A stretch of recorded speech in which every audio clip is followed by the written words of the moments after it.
नमस्कार दोस्तों, आज हम जानेंगे उत्तर प्रदेश की 20 फटाफट बड़ी खबर को। वोटर लिस्ट रिवीजन की डेडलाइन बढ़ी। चुनाव आयोग ने उत्तर प्रदेश में स्पेशल इंटेंसिव रिवीजन के लिए क्लेम्स और ऑब्जेक्शंस की तारीख 6 फरवरी से बढ़ाकर 6 मार्च 2026 कर दी। फाइनल वोटर लिस्ट 10 अप्रैल को आएगी। राजनीतिक दलों की मांग पर फैसला, सभी जिलों में प्रभावी। किसानों को 5 मिनट में लोन। योगी सरकार के KYC सिस्टम से किसान अब 5 मिनट में किसान क्रेडिट कार्ड लोन ले सकते हैं। 2026-27 के लिए कृषि क्रेडिट टारगेट 3 लाख करोड़ रुपए तय, पिछले साल से 13% ज्यादा। राज्य के सभी जिलों में लागू। योगी सरकार के विजन के तहत उत्तर प्रदेश में 7 प्रमुख शहरों को जॉब और स्टार्टअप हब के रूप में विकसित किया जा रहा है। स्टार्ट इन यूपी नीति के अंतर्गत गौतम बुद्ध नगर, नोएडा, लखनऊ, कानपुर नगर, सहारनपुर, गाजियाबाद सहित अन्य शहरों में 7 सेंटर ऑफ एक्सीलेंस COE स्थापित किए गए हैं। ये AI, blockchain, Meditech, drone, 5G, 6G आदि क्षेत्रों पर फोकस करते हैं। IIT Kanpur, IIT Roorkee, IIM Lucknow जैसे संस्थानों के सहयोग से सैकड़ों स्टार्टअप्स को इंक्यूबेशन, स्किल डेवलपमेंट और रोजगार के नए अवसर मिल रहे हैं। इससे युवाओं को स्थानीय स्तर पर वैश्विक स्तर की नौकरियां और उद्यमिता का मौका मिलेगा, राज्य की अर्थव्यवस्था को बूस्ट मिलेगा। उत्तर प्रदेश में सड़क दुर्घटनाओं को रोकने के लिए योगी सरकार ने हाई रिस्क कॉरिडोर पर सख्त कार्रवाई तेज की है। जनवरी 2026 में जीरो फैटेलिटी मंथ के तहत पूरे राज्य में 363 हाई रिस्क कॉरिडोर चिन्हित किए गए थे, जहां विशेष निगरानी, स्पीड कंट्रोल, इलेक्ट्रॉनिक मॉनिटरिंग और चालान के साथ साथ लाइसेंस जब्ती जैसी सख्ती बरती गई। फरवरी 2026 में भी यह अभियान जारी है, जिसमें ओवर स्पीडिंग, ओवरलोडिंग, गलत पार्किंग और स्टंटबाजी पर फोकस है। परिवहन और पुलिस विभाग मिलकर काम कर रहे हैं ताकि मौतों की संख्या कम हो और सुरक्षित यात्रा सुनिश्चित हो। विशेष रूप से नेशनल हाईवे और राज्य मार्गों के खतरे वाले इलाकों में रोड सेफ्टी ऑडिट और जागरूकता अभियान चल रहे हैं। उत्तर प्रदेश माध्यमिक शिक्षा परिषद UPMSP ने 2026 की हाई स्कूल और इंटरमीडिएट परीक्षाओं को नकल विहीन बनाने के लिए कड़े इंतजाम किए हैं। पूर्ववर्ती सामूहिक नकल, पेपर लीक और कानून व्यवस्था के आधार पर 18 जिलों को अति संवेदनशील घोषित किया गया है, जिनमें आगरा, मथुरा, अलीगढ़, हाथरस, एटा, कासगंज, प्रयागराज, कौशाम्बी, प्रतापगढ़, हरदोई, कन्नौज, आजमगढ़, बलिया, मऊ, जौनपुर, गाजीपुर, देवरिया और गोंडा शामिल हैं। इन जिलों में STF, U और पुलिस की विशेष निगरानी रहेगी। कुल 8033 परीक्षा केंद्रों में से 222 अति संवेदनशील और 683 संवेदनशील चिन्हित हैं। मुख्य सचिव के निर्देश पर CCTV, वॉइस रिकॉर्डर सहित flying squad, static magistrate, jammer, random checking और सेक्शन 163 BNNS के तहत सख्त कार्रवाई होगी। परीक्षाएं 18 फरवरी से 12 मार्च 2026 तक होंगी। नकल पर जीरो टॉलरेंस नीति लागू। Uttar Pradesh film city greater Noida में मार्च 2026 से पहली फिल्म वेब सीरीज की शूटिंग शुरू होने वाली है। योगी सरकार की फिल्म पॉलिसी 2023 के तहत 1000 एकड़ में विकसित इस विश्वस्तरीय सिटी में आधुनिक स्टूडियो, पोस्ट प्रोडक्शन सुविधाएं, VFX लैब और थीम पार्क जैसी सुविधाएं तैयार हैं। बॉलीवुड और OTT प्लेटफॉर्म्स की कई बड़ी प्रोजेक्ट्स यहां शिफ्ट हो रही हैं। राज्य सरकार ने टैक्स छूट, सब्सिडी और सिंगल विंडो क्लियरेंस देकर निवेश आकर्षित किया है। इससे हजारों रोजगार सृजन, पर्यटन बढ़ावा और यूपी को फिल्म हब बनाने का लक्ष्य है। पहले चरण में 5-6 बड़े प्रोजेक्ट्स की घोषणा अपेक्षित है, जो मार्च से रोलिंग शुरू होंगे। देवीपाटन रेंज के IG अमित पाठक ने सड़क दुर्घटना मामलों में बड़े फर्जीवाड़े के खुलासे के बाद 13 पुलिसकर्मियों, 1 इंस्पेक्टर और 12 सब इंस्पेक्टर को सस्पेंड कर दिया। सिर्फ जांच में 13 मामलों में अनियमितता पाई गई। बहराइच में 9, गोंडा में 2 और श्रावस्ती में 2। पुलिस ने वास्तविक वाहन चालक की जगह बीमित वाहन और वैध लाइसेंस वाले चालक दिखाकर बीमा कंपनियों से फर्जी क्लेम दिलाने का खेल चलाया था। बीमा कंपनी की शिकायत पर कार्रवाई हुई। विभागीय जांच और आगे की विवेचना के आदेश दिए गए। ये भ्रष्टाचार आम जनता और बीमा कंपनियों के साथ धोखाधड़ी का मामला है। प्राइवेट इंजीनियरिंग कॉलेज में छात्रों पर अत्याचार का मामला। कानपुर के जीटी रोड स्थित एक निजी इंजीनियरिंग कॉलेज में बुधवार सुबह देर से आने पर फैकल्टी सदस्यों ने छात्रों को डंडों और बेल्टों से पीटा, जिससे कई छात्र गंभीर रूप से घायल हो गए। छात्रों ने कैंपस पर विरोध प्रदर्शन किया। पुलिस ने गुरुवार 5 फरवरी को 3 फैकल्टी सदस्यों को गिरफ्तार कर लिया। डीसीपी वेस्ट SM कासिम अब्दी ने बताया कि छात्र फैकल्टी के बीच विवाद में मारपीट हुई। जांच जारी है। मामले में हत्या के प्रयास जैसी धाराएं लग सकती हैं।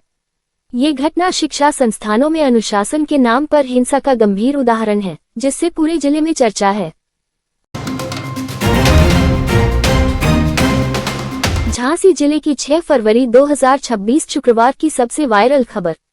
शादी समारोह में भांजी को आशीर्वाद देते ही मामा की हार्ट अटैक से मौत।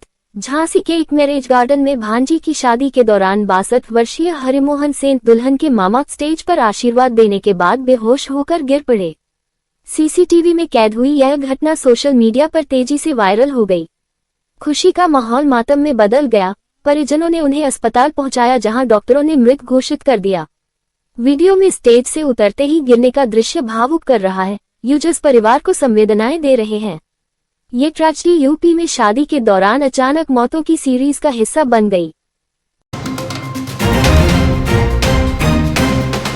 जालौन जिले के कस्तूरबा गांधी बालिका आवासीय विद्यालय में दलित छात्राओं का वीडियो वायरल हो गया, जहां शिक्षिका पर आरोप लगे कि दलित लड़कियों को अलग बर्तन इस्तेमाल करने, अलग बैठने और हम यादव हैं, दूर रहो जैसे अपमानजनक व्यवहार का सामना कराना पड़ता है। छात्राओं ने विरोध प्रदर्शन किया। ये वीडियो सोशल मीडिया पर तेजी से फैला, जातिगत भेदभाव और सामाजिक न्याय पर बहस छेड़ दी। पुलिस जांच में शिक्षिका के खिलाफ कार्रवाई की मांग तेज हुई, जबकि कुछ रिपोर्ट्स में इसे राजनीतिक रंग देने की कोशिश हुई। ये यूपी में जाति आधारित उत्पीड़न का बड़ा उदाहरण बन गया। औरैया की सबसे वायरल खबर। प्रिंसिपल की दयालुता वीडियो वायरल। औरैया जिले के एक सरकारी स्कूल प्रिंसिपल ने कक्षा 8 की लड़की को 15 दिनों से अनुपस्थित पाकर उसके घर खेतों में काम करते ढूंढा। 500 रुपए फीस न चुकाने पर स्कूल न आने वाली छात्रा को फीस माफ कर दी और पढ़ाई जारी रखने को प्रोत्साहित किया। ये भावुक वीडियो सोशल मीडिया पर तेजी से फैला। लोगों ने प्रिंसिपल की तारीफ की और शिक्षा में संवेदनशीलता का उदाहरण बताया। जौनपुर की सबसे वायरल खबर। देवर ने भाभी की हत्या। जौनपुर के ख्वाजापुर गांव में देवर ने बदले की भावना से भाभी का गला रेतकर हत्या कर दी। वजह, भाभी ने देवर और उसकी गर्लफ्रेंड की फोटो वायरल की थी, जिससे गर्लफ्रेंड की मां ने सुसाइड कर लिया। देवर ने पुलिस से कहा, बदला पूरा हो गया। पति ने बच्ची बचाकर भागा, आरोपी गिरफ्तार। ये क्राइम स्टोरी वीडियो और रिपोर्ट्स के साथ सोशल मीडिया पर ट्रेंड कर रही है। दिव्यांगजन रोजगार अभियान 2.0 शुरू। योगी सरकार ने 6 से 13 फरवरी तक राज्यव्यापी दिव्यांगजन रोजगार अभियान 2.0 लॉन्च किया। कौशल विकास मिशन के तहत दिव्यांगजनों को नौकरी, औद्योगिक इकाइयों में प्लेसमेंट और स्वरोजगार MSME योजनाओं, रोजगार संगम पोर्टल के अवसर मिलेंगे। प्रशिक्षित दिव्यांगों को प्राथमिकता, आत्मनिर्भरता और मुख्यधारा से जोड़ने का लक्ष्य। सभी जिलों में शिविर लगेंगे, हजारों लाभान्वित होने की उम्मीद। कमला नगर में 40 हिंदू परिवारों ने मकान बिकाओ बोर्ड लगाए। आगरा के कमला नगर भगवान नगर इलाके में करीब 40 हिंदू परिवारों ने अपने घरों पर हाउस फॉर सेल के बोर्ड लगाए।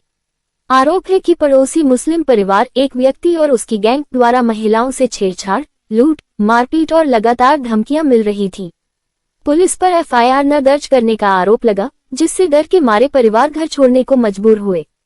वीडियो और पोस्टर्स सोशल मीडिया पर तेजी से वायरल हुए। जातीय तनाव और सुरक्षा पर बहस छिड़ गई। पुलिस ने दावा किया कि 2 फरवरी को घटना पर FIR दर्ज की, आरोपी गिरफ्तार और मध्यस्थता से बोर्ड हटवाए, स्थिति सामान्य। लेकिन वीडियो अभी भी ट्रेंड कर रहा है। पुरानी बिल्डिंग का हिस्सा गिरा, रेस्क्यू ऑपरेशन। प्रयागराज के शाहगंज इलाके में एक पुरानी इमारत का हिस्सा अचानक ढह गया। घटना शाम करीब 5:30 बजे हुई, जिसमें एक राजमिस्त्री और 2 मजदूर फंस गए। SDRF, पुलिस और फायर ब्रिगेड की टीम ने तुरंत रेस्क्यू शुरू किया और सभी को सुरक्षित बाहर निकाला। कोई मौत नहीं हुई, लेकिन इमारत की जर्जर हालत पर सवाल उठे। ये घटना सोशल मीडिया पर वायरल हो गई। लोग पुरानी इमारतों की सुरक्षा और नगर निगम की लापरवाही पर चर्चा कर रहे हैं। इलाके में जांच शुरू, मालिक के खिलाफ कार्रवाई की संभावना। यूपी बोर्ड परीक्षा में सख्ती, 18 जिले अति संवेदनशील घोषित। नकल रोकने के लिए विशेष इंतजाम, परीक्षाएं सुरक्षित कराने की नीति। यूपी में रोड डेथ्स 13% बढ़े, 2025 में 27,205 मौतें, 12.8% इजाफा। आगरा, प्रयागराज, मथुरा, हरदोई, लखनऊ टॉप पर। 2030 विजन को झटका। ओला उबर रैपिडो ड्राइवर हड़ताल, 7 फरवरी को देशव्यापी हड़ताल, यूपी में भी प्रभाव। न्यूनतम किराया और रेगुलेशन की मांग, यात्रियों को परेशानी हो सकती है। रोड एक्सीडेंट्स पर जीरो फैटेलिटी फोकस, केंद्र के 100 हाई रिस्क डिस्ट्रिक्ट्स में यूपी के 20 शामिल। जीरो फैटेलिटी प्रोग्राम चल रहा है, मौतें कम करने का लक्ष्य। 7 फरवरी को मौसम शुष्क, आईएमडी के अनुसार 7 फरवरी को यूपी में मौसम शुष्क रहेगा। सुबह हल्का कोहरा और 15-25 किलोमीटर प्रति घंटा हवाएं। 7 से 12 फरवरी तक कोई बड़ा बदलाव नहीं, कई जिलों में कोहरा। लिंक एक्सप्रेसवे 6 लेन होगा, लिंक एक्सप्रेसवे को 6 लेन चौड़ा करने की योजना। इंफ्रास्ट्रक्चर डेवलपमेंट के तहत बड़ा कदम, यात्रा समय कम होगा, कई जिलों को फायदा। इन 20 खबरों में कौन सी खबर सबसे ज्यादा जरूरी लगी? कमेंट में जरूर बताएं। वीडियो को लाइक और शेयर करें।